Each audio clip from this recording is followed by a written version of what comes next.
The next panel is the future of DeFi. It's going to be moderated by Turley from DeFiRate. And yeah, I'll leave you to it. Awesome. Thank you, Adam. Yeah, so today we're going to be talking about future of DeFi. We've got some awesome projects here from a bunch of different verticals. We've got Mischa from Monolith, Loong from Ren VM, and Eric from Injective protocol. So we're hopefully going to be joined by Bradley from Unstoppable Domain as well. Awesome. What's up, Bradley? How's it going? Doing well, doing well. I'd love to kick it off and give each of you guys a quick second to give an elevator pitch about what you're doing. You know, obviously I know that we're limited on time, so I just want to sort of keep it brief, but it would be great for people to get a high-level primer on what you guys are working on. So Mischa, let's kick it off with you. Hi, I work at a place called Monolith. We're trying to change the relationship which people have with their banks. We're the first non-custodial Visa debit card attached to Ethereum. And what we're aiming to do is show that we can give users the same experience as their current account without taking their money. Awesome. Eric, you want to give a primer on Injective? Yeah, sure. So hi, everyone. I'm Eric Chen, CEO and co-founder of Injective. Injective is a fully decentralized layer 2 derivatives exchange. So basically, you can trade any type of market as long as there's a price feed. The market creation is open and permissionless, and we support a wide range of financial derivatives, starting from perpetual swaps and CFDs and expiries futures. Awesome. Loong, talk about Ren real quick. Yeah, hey everyone. My name is Loong. I'm the co-founder of Ren Project, and what we're building is a decentralized bridge for Bitcoin to Ethereum and other chains as well. So our goal in the long term is to be able to connect as many different chains as possible. You know, we recently went to mainnet with Bitcoin Zcash, Bitcoin Cash, and Ethereum, and soon we'll be able to provide same bridges to Polkadot as well. Awesome, thank you. And Bradley, why don't you take it away? So hi everybody, I'm Brad. I'm one of the co-founders at Unstoppable Domains. We are building tools to onboard people to the decentralized web. So we have a blockchain domain registry called .crypto. We also have a registrar, unstoppabledomains.com, where you can buy domains and manage them. And then we also have a set of web tools where you can easily deploy websites to IPFS, even if you don't know how to code. Awesome. Yeah, one of the great things I love about this panel is everyone's sort of touching a different vertical of DeFi, you know, and it's kind of at the fringes with sort of these interesting use cases. You know, I think we've seen a lot of development in lending sectors, decentralized exchanges, but everyone on this panel is working on something that's a nice component to that. So I'd love to sort of focus on that composability aspect for this panel. I guess, Loong, to start off, you know, you guys have seen a lot of success with Ren BTC so far. Do you think that that's something that's going to end up happening on a lot of other chains too, or do you primarily see you guys as, you know, Bitcoin is the killer bridge use case, and that's going to be our focus for a long period of time here? I think Bitcoin will be the main piece of liquidity that we see moving between chains for the same reason that it's the main piece of liquidity we see just in general. It's just the most popular, people know about it the most, and it's kind of everything kind of correlates with it. But I do expect that we'll see some interesting specific use cases for other chains that we've been looking at. So there's a few chains that we've been looking at bridging for specific purposes that have like specific use cases that have been proposed that they feel interoperability to Ethereum or to other chains would be beneficial for. And I think, you know, those will be pretty exciting to see. One of the ones that I'm particularly interested in seeing is stablecoins moving around and being able to use assets from different chains to collateralize stablecoins on different chains, but then use those stablecoins anywhere. So I'm pretty interested to see that personally. Definitely. I know that one that I'm keeping an eye on is the Terra blockchain with what they're doing with Luna and payments in Korea. Something that I've seen sort of lofted around, and yeah, just cool use cases like that, right, where people want to trade on Uniswap, but they can't really do it without going to a centralized exchange. You know, to me, at least, Ren Bridge is a great way to take those to Ethereum and sort of unlock this liquidity in the ways that DeFi traders are pretty used to at this point. Yeah, and I think the Luna guys have done an awesome job of taking a stable coin and making it deeply integrated with what you might call the real world. And being able to bridge that to Ethereum will help it like hook into DeFi as well. Yeah, I was going to say, speaking of the real world, Brad, I know that you guys had your largest sale to date yet on a crypto domain. I'm curious to hear your take on sort of that domain in particular, you know, what you think the intentions might have been behind it, or why it was this nefarious domain that ended up selling for so much money. Well, so I think everybody knows that, you know, the domain in question here is sex.crypto, which sold for $90,000 on the secondary market, which I believe was the largest NFT sale on OpenSea ever. This was a couple of days ago. And I mean, I think we could all use our imaginations, but I think, porn and other content like that was a very early use case for the traditional web. It may be that we see things like that, in the decentralized web, on the early side of the adoption curve as well. But I think the other thing maybe to call out is just that there's, I think, there's a lot of intersections, of course, between DeFi and DWeb, but I think there's this is just sort of an emerging proof point that there's, I guess, the financialization of DWeb is also happening, coming, whatever, and it's this other kind of narrative that is getting ready to be intertwined. And there's actually a lot of ways that it's going to start getting much closer with DeFi in the near future. Yeah, what does that look like to you? When we talk about a decentralized domain, how do you see that interfacing with DeFi? Is it that every trader has their own decentralized domain? It's that companies are hosting their own sites, or what do you envision happening there? Yes, I think there's a really big problem with DeFi, which is this kind of jurisdiction regulation problem. Because I mean, ultimately, I think a lot of the things that people have been trying to build have really been protocols. And then you have this issue where like, okay, I have this protocol, but then like I want to make sure that there's an interface for people to go and interact with it, rather than just interacting directly with the smart contract at the command line level. And so the moment you have this interface, then all of a sudden you have an individual or a company and an admin and a registrant, and you have the liability. And what you can do with a decentralized domain name that you couldn't do with a traditional one is you could have a DAO control the domain name and the website. You could have a community anywhere in the world control it, and then the DeFi applications themselves the DeFi protocols themselves don't need to build the application layer, and then that removes them from having to do the part that is potentially would lead to regulation or them being a financial services company or whatever. And so we already have so there's Kyber.crypto, or Kyber Network has a decentralized website. There's a few other DeFi apps that are already doing this. And when we're talking to folks, they're essentially saying we expect some sort of regulation is going to be coming, and then the place where the biggest problems are going to be happening is on this, the front ends. And if you can go and put that on the DWeb and turn that over to the community, then you essentially have an answer to the jurisdiction problem. Absolutely. Yeah, I think that's a really good transition to what Mischa's working on at Monolith. I know that you guys are really focused on just helping people in the European jurisdiction better use their DeFi assets and sort of take hold of this sovereign nature. Can you talk a little bit about sort of the hurdles you guys have had to face with regulations and getting your Visa card approved, and hopefully what that looks like today and sort of the future plans that you guys have for that? Yeah, I think regulation is really interesting. So all the big nations came together under FATF and have clubbed together under this idea of AMLD5, which is the 5th anti-money laundering directive. And it was an ambiguous statement, which basically said, hey guys, crypto, we need to start looking at this, is what the kind of agreement was at the nation states.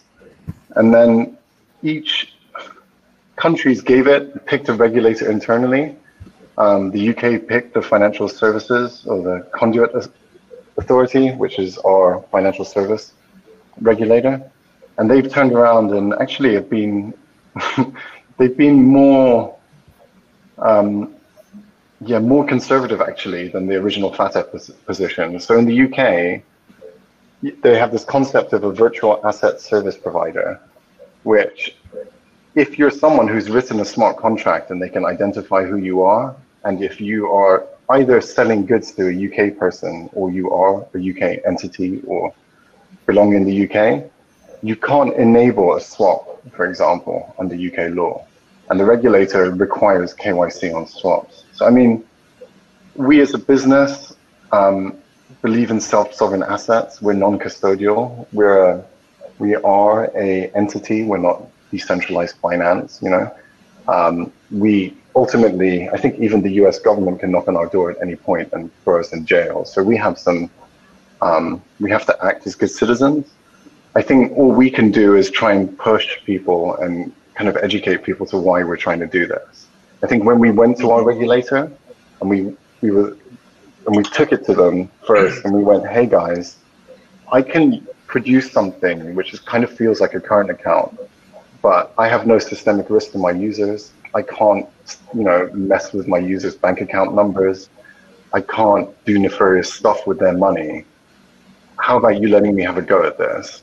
And they were actually quite open to it. I think I was pleasantly surprised. I come from a web tech background, not a finance background, not a regulation background. And they were very interested. They were interested in what it meant to, not be able to fiddle with people's money. Where we are now, we've applied under the FCA's current regime, and we'll hear back by the end of the year. I guess what's scary about this is that a business like ours in the UK now wouldn't be able to start up without asking the regulator first anymore. So I think times are changing. I think the key for us is being able to challenge this idea as a service provider that you have to take deposits. And if we can build a service like a Spotify where you don't own the music, but you get a nice service of music, if we can bring people a nice service of DeFi and not have to trust us, we think the regulator will be on board with that, and we're trying to take them on that journey. Yeah, it's really interesting. I think that one of the bigger pieces of news this week in DeFi was Aave getting its EMI license, so being able to do fiat on-ramps. But what was interesting to me was the fact that Aave Limited is the one that's going to be doing that onboarding. There's going to have to be some KYC involved for at least a step of that process. I think that optimistically we all envision, depositing USD and then it's automatically just deposited into Aave earning interest. But like this on-ramp hurdles, we're all sort of figuring out what that looks like. And it seems like, at least for the foreseeable future, there really is going to be this sort of, eye over the shoulder watching everyone that enters into DeFi, making sure it's done properly. And while that's definitely awesome and necessary, it definitely is an interesting look at like what I think we're all trying to build here with decentralized finance and self-sovereignty. Can I say one thing to this? I think what makes me sad about my role and what we're building is I think this was the promise of fulfilling for the underbanked, and what we're doing is just fulfilling services for the overbanked and rich people in Western countries, and that makes me sad. We'll get there hopefully.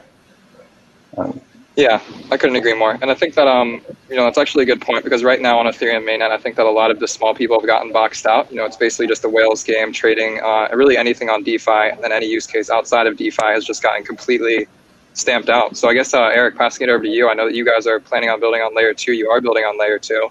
Was that an intentional design decision from day one prior to this whole gas wars thing starting, or sort of what was the thought process that led to this being just the logical choice that it is today? So basically we started considering about layer 2, or back then mainly as like a side chain solution around 2018. The key thing is that we kind of looked at how centralized exchanges work and how decentralized exchanges work. Obviously back then, like the most popular model was the 0x model, and we saw that you can have a centralized relayer, but still the entire exchange process is not as smooth. It's not as usable for most of the, I would say, seasoned or like professional traders out there in space, because the trade turnover rate is just so low. So when you come to think of that, there are a lot of factors you're not considering beyond just like really responsive front-end interface. Is that as a market maker, you're trying to like adjust your risk level accordingly when it comes to settlement, because when you place an order, you kind of expect execution to be immediate. You kind of expect cancellation to be immediate as well. So back in the day, there's a lot of front running when it comes to taking over cancellations, taking over existing take orders. So we saw that there's a lot of need to have a much more faster kind of settlement layer, to have a much more responsive and much more secure kind of like a order matching process. So this is kind of how we came to be. Essentially, we want to secure that entire process to make it as friendly as possible for market makers to come in, and for a lot of the higher liquidity providers to be able to trade securely.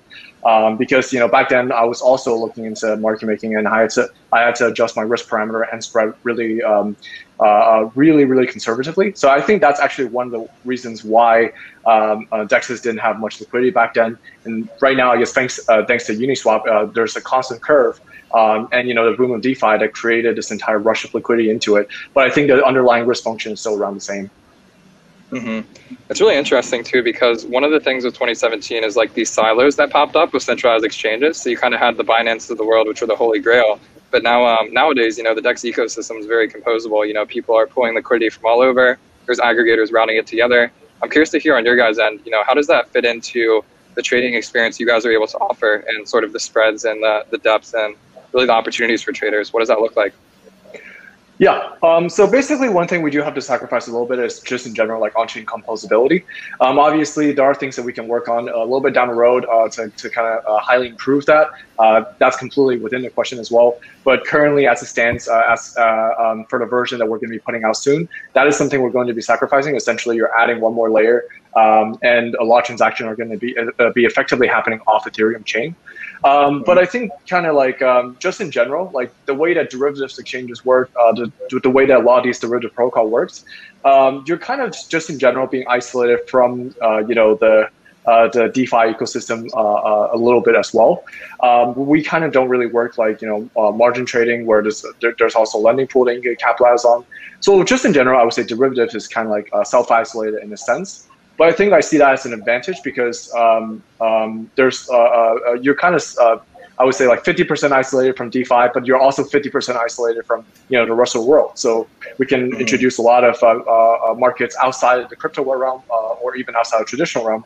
I would say that we're kind of making the sacrifice within the DeFi composability for short term in exchange for a lot more flexibility beyond the blockchain ecosystem in the long term. Yeah, and it's a pretty logical next step. I think that we're seeing specifically the derivative sector going off-chain. DYDX integrating with StarkDex, and then along with Synthetix looking into optimism in the future.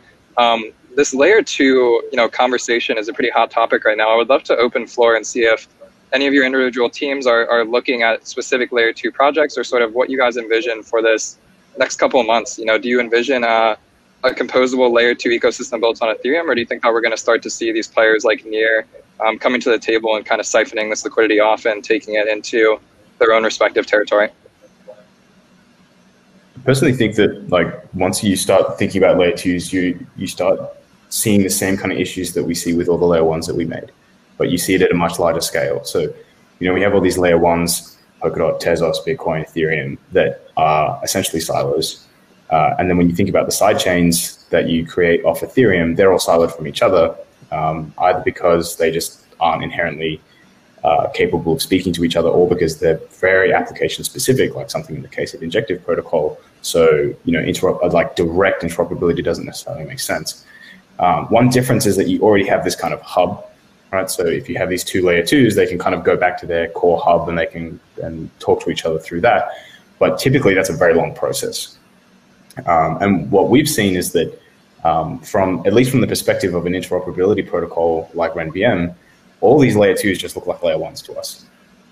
So instead of having an ecosystem with 4 layer 1s, we have an ecosystem with 4 layer 1s and 10 layer 2s, and they all still need the same solution, which is that they want a faster, more direct interoperability with each other, so that you can take a Bitcoin, you can send it to Ethereum, and then you can take the Bitcoin that's on Ethereum and you can send it to a side chain, you can take it from that side chain and you can send it to a side chain that's on a parachain on Polkadot, and you can take that and you can send it to Tezos. And that it doesn't really matter what chain you're going to or coming from, that it just works. And it works in the same way with the same sort of user experience and the same developer experience. So at least from the perspective of interoperability, I think layer 2 actually makes that question all the more interesting and creates a lot of opportunity as well for these protocols. So are you integrating other layer 2s? We have started looking at some, yeah. Great, yeah. That's so a lot of the layer 2s are EVM compatible, which makes them trivial for RenVM to just plug into and support. And it's just a matter of community governance to decide that that's something that wants to happen. I guess the burner stuff, the XDAI stuff, and even Mischa Go and all of that, right? Yeah, interesting, thank you. Yeah, this is interesting because you just mentioned, it just works. And I think that when we're talking about the future of DeFi, I'm optimistic that a user playing in this ecosystem won't have to think too much about it. As someone who's been trying out a lot of these layer 2 solutions, as Eric talked to, there is an extra step to getting there. You sort of have to take your assets, deposit it somewhere else, and be familiar in that ecosystem. I'd love to just sort of open the floor a little bit and hear, when it comes to the average user using DeFi, do you guys envision these killer use cases being sort of these layer 2 trading protocols, or do you envision it being sort of this layer 1 sort of composability with lending or DEX trading or something like that being more attractive to the new users that come into this space and want to take advantage of some of these products that we're building today? I can have a go. Please, no, someone else. Oh, okay. Yeah, thank you.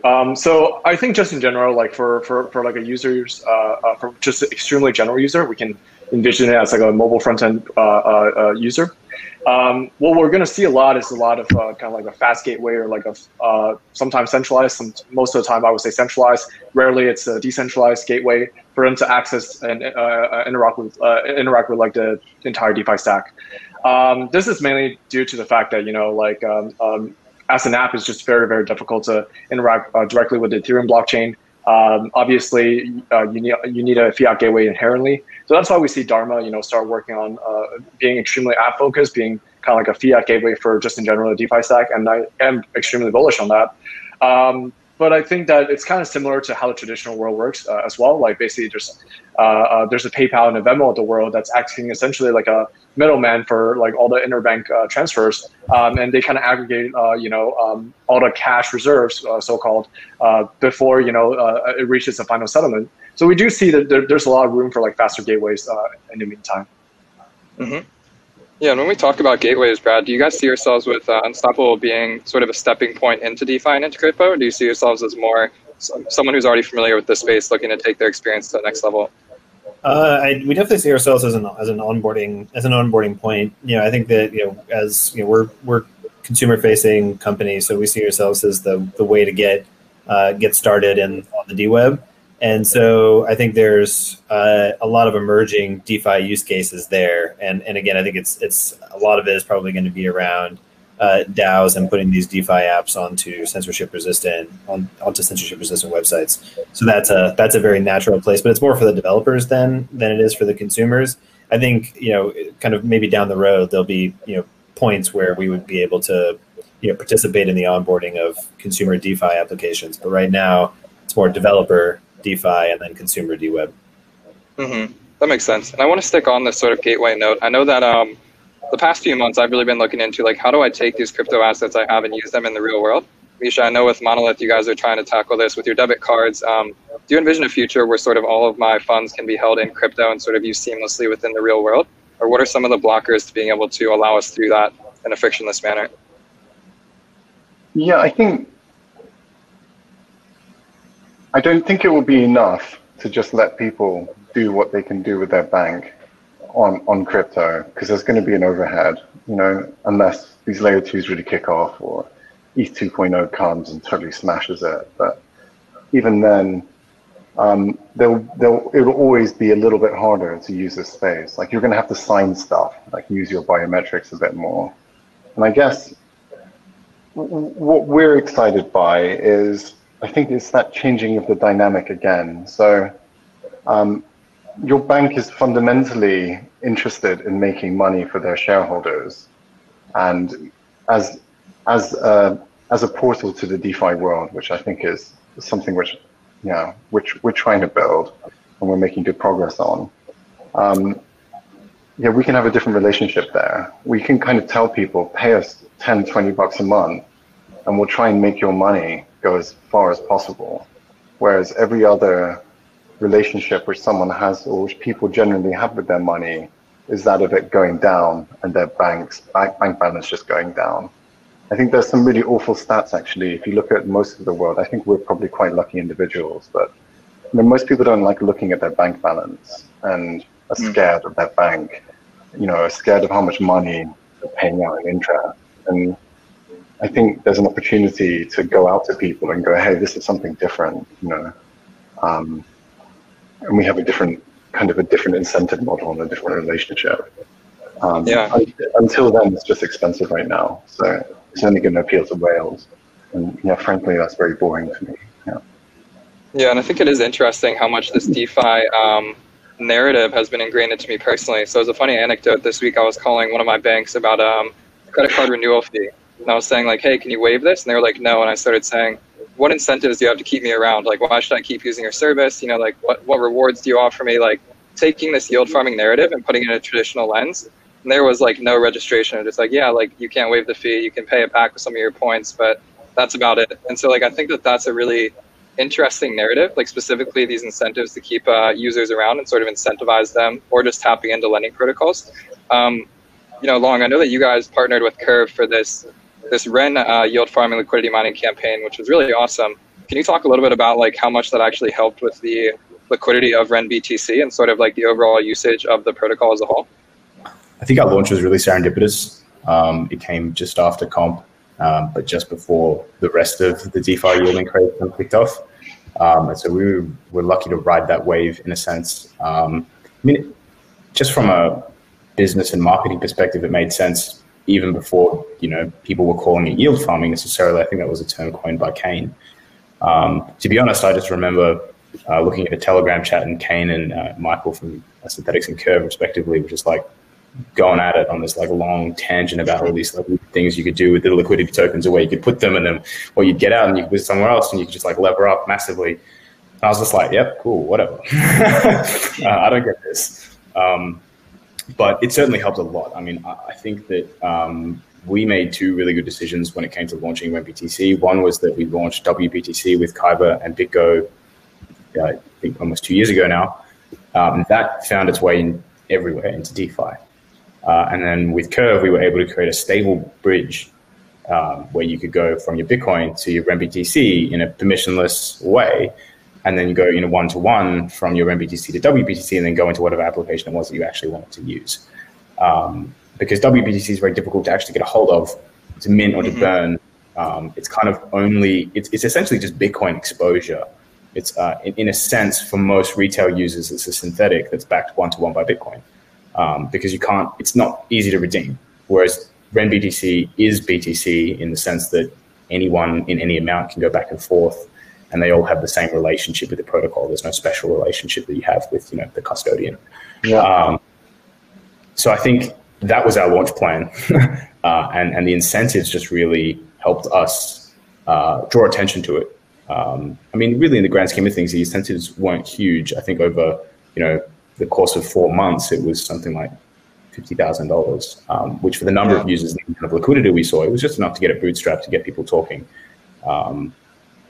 And I think the difference between that and what we see as yield farming at the moment is it's not a governance token. You're not earning a portion of the ecosystem by using the ecosystem, and it's not something that's going to happen in perpetuity. It's just something to bootstrap things.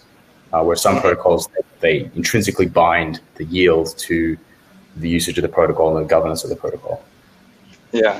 So there's two really important things to touch on there. I think first and foremost, the Ren bridge, if anyone hasn't used it yet, if you're looking to take your Bitcoin and port it over to Ethereum, there's literally no better solution. For me, I've used it multiple times now. It's a frictionless solution. There's no hurdles or anything like that. You just press a button, deposit it, and then you end up getting it in MetaMask. It's really a beautiful thing. I know you guys worked for a really long time on that, so definitely want to give it the badge of honor myself as a user.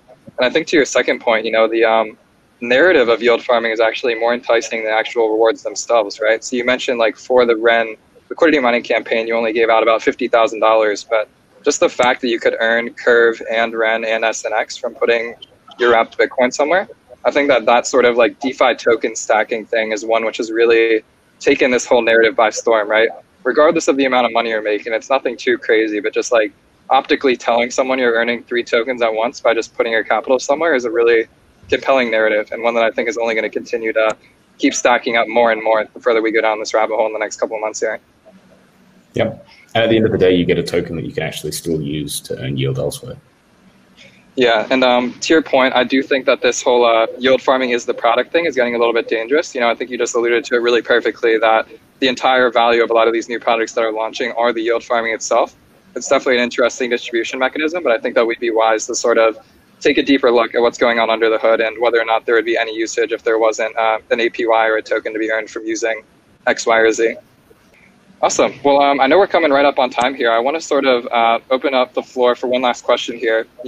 With where we're at in DeFi today, I would love to just sort of hear, like, scale of 1 to 10, how optimistic you guys are on the sector right now. I think that there's a lot of weird directions we're headed right now. We sort of have shown that it's something that's here to stay, but I would love to just hear, like, very, very briefly, like the skeptic scale to the optimist scale. 1 being DeFi is going in a terrible direction, 10, DeFi is going in the most perfect direction possible. And I'll start just because we're short on time. So yeah, I think DeFi, depends what you mean by DeFi. I think stacking and stacking of different protocols on top of each other for farming kind of seems a bit, I don't know. I don't understand it well enough. I think what I'm excited by is this thing which looks like an economy on Ethereum right now. I think tokenization of real world assets, realties, synthetics, all this stuff coming together is very sexy, and I'm optimistic about that. An 8. Nice.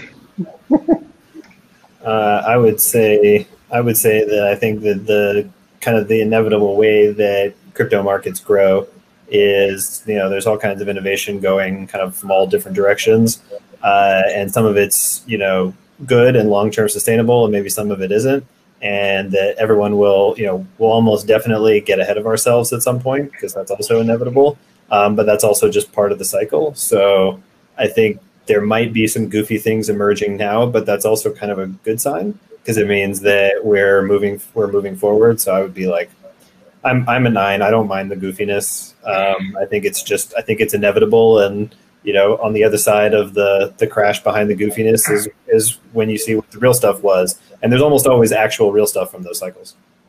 Mm-hmm. Yeah, I'll give it a 6. Somewhat optimistic, but right now there's a lot of goofiness. Definitely, like, goofiness is part of it. Like in a lot of hyper growth type of markets, kind of like overzealous, over passionate is just kind of like the first step. And really, when it gets to the boring part, that's when we know that we're relatively more successful. Because I remember the funny part was that someone asked me about what are DeFi is going to bring on the next bull market back in basically before comp started doing the token, and I was like, there's not enough tokenization of these DeFi protocols. There's not that much value capture of these DeFi protocols, especially during that time. And then I basically said that if the market cap of the total DeFi protocol goes flips once, and then we're good to go. We can bring another bull market. And then flash forward to now. I mean, it's been a pretty crazy ride. Yeah, writing's on the wall. I would say, I'm just going to say 10. I think DeFi has proven everything it's needed to prove so far, given how early we are. I think that means that inherently there's a ton of risk. So it's a 10 with the caveat that the risk is also 10. Could turn out that this experiment goes awfully and that we hit a roadblock in a year and realize, shit, this is not sustainable in any form. I think we've already seen some commentary around DAOs with the Dark DAO paper that was published ages ago, as to criticisms of whether these things are even theoretically capable of being made safe. And there's a lot of critics of how DeFi works at the moment in a lot of ways. How D is that DeFi? And in some cases in yield farming, things like YAM, let's say, how Fi is the Fi. So I think 10, I'm optimistic. The opportunity is huge, and so far everything's going well, but the risk is also massive. Absolutely. Awesome. Thank you guys for your time. I think that this was a great panel. Once again, thank you to Chainlink for hosting us. It's been a blast. And Adam, I'll pass it back over to you, man. Thanks, Cooper.